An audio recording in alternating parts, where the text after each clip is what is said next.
Bonsoir à tous.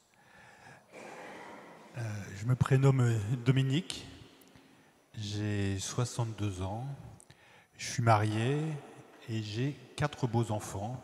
Je suis cadre dans une société d'informatique et avec un métier passionnant.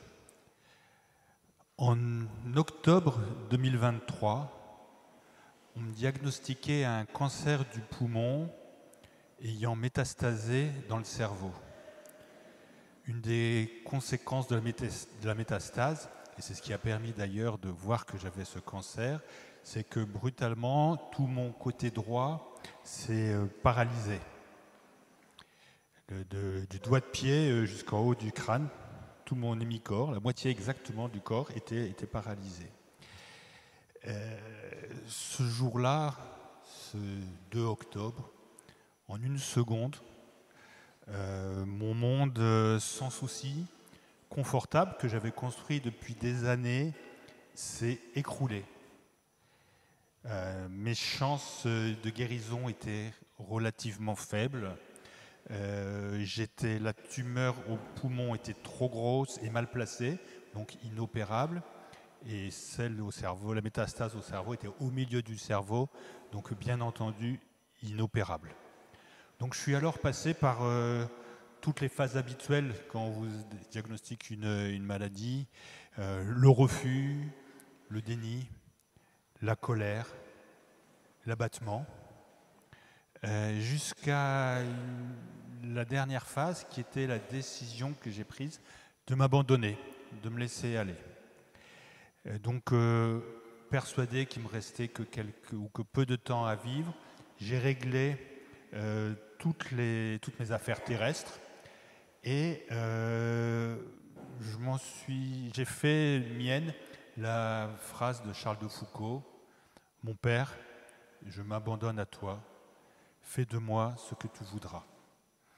Et j'ai pris un autre interlocuteur que j'apprécie beaucoup, qui est Saint Joseph, car il me semblait assez plus proche de moi, sa condition humaine me parlait.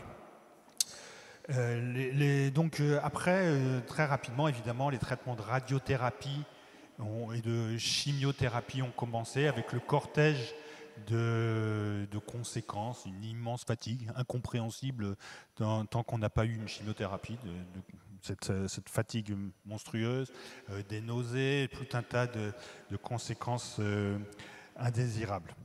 Et des amis, ma famille, ont organisé des chaînes de prière.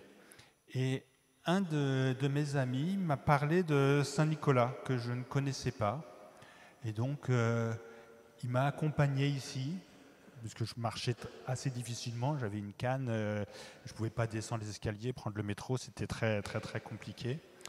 Et j'ai demandé, non pas de guérir, j'étais persuadé que je ne pouvais pas guérir, mais la force de supporter ce qui m'attendait et d'être le plus doux possible dans mon départ en me laissant ma famille derrière moi. Et le jeudi 23 novembre 2023, ici même, donc moi j'étais là, à gauche, une des paroles prononcées par les priants lors des prières des malades ressemblait fort à mon cas. En tout cas, je l'ai pris un peu pour moi.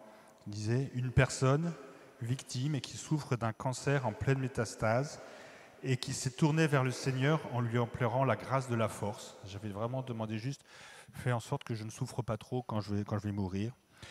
Et le Seigneur, sous l'action de l'Esprit Saint, a déjà stabilisé la maladie et il invite cette personne à une conversion radicale. Ça m'a touché et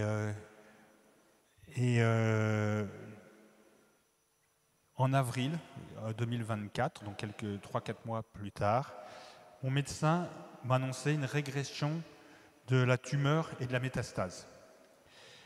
D'ailleurs, à ce moment-là, j'ai osé aller plus loin avec le Seigneur et je lui ai dit Ne pas souffrir, c'est bien, mais si je pouvais vivre encore, ce serait encore mieux.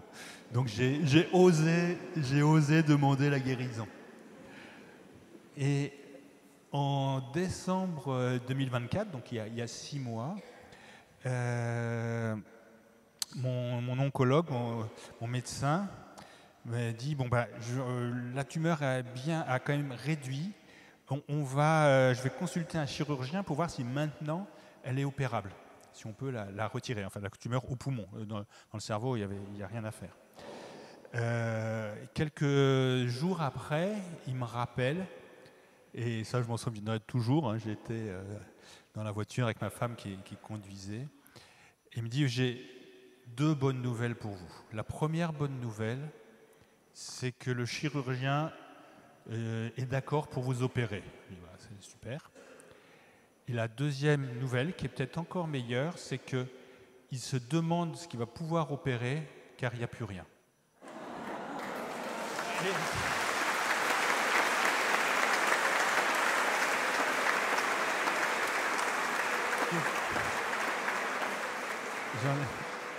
J'en ai encore les larmes aux yeux quand je...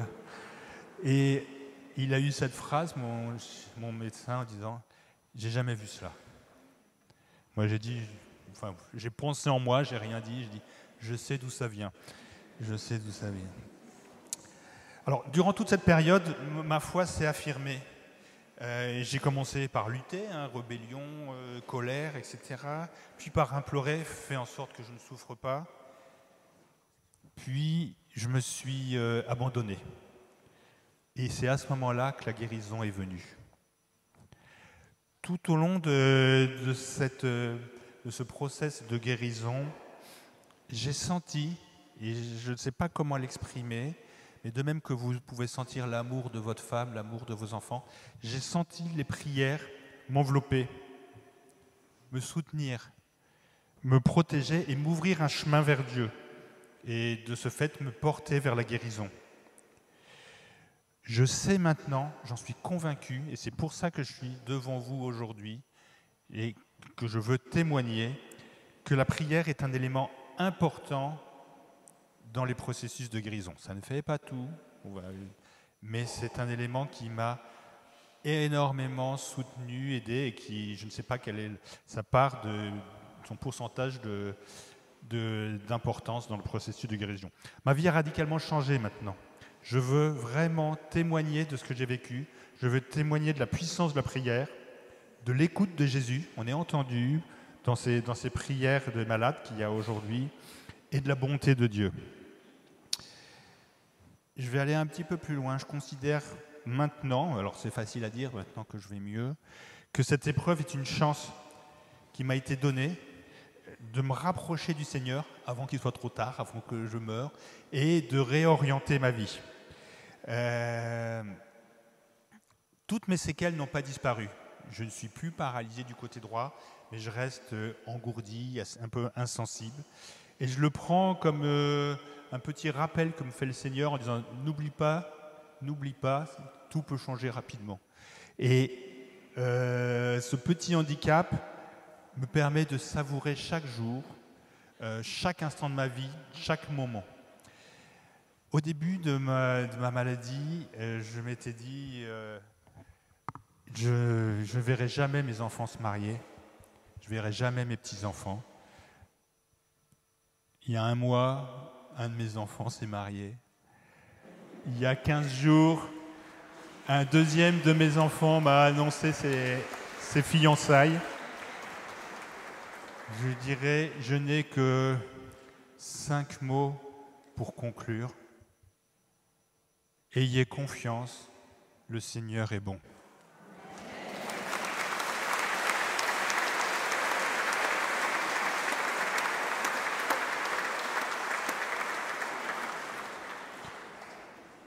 Seigneur, nous avons confiance en toi, c'est pourquoi nous voulons t'accueillir maintenant. T'accueillir parce que tu es bon, parce que tu es une plénitude de bonté.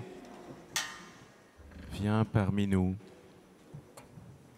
pour que cet enveloppement de la prière ne nous fasse pas défaut, qu'il nous habite et que ceux qui savent prier puissent le faire avec encore plus de ferveur pour ceux qui n'ont pas l'habitude, ceux qui n'ont jamais osé. Seigneur, c'est toi qui viens vers nous, mais aide-nous aussi à faire un pas vers toi dans la confiance. Nous accueillons ta présence dans l'hostie, dans le pain consacré à la messe, pour t'adorer, pour manifester par notre corps, par notre silence, le respect qu'il t'est dû. Seigneur, nous avons confiance en toi, tu es bon.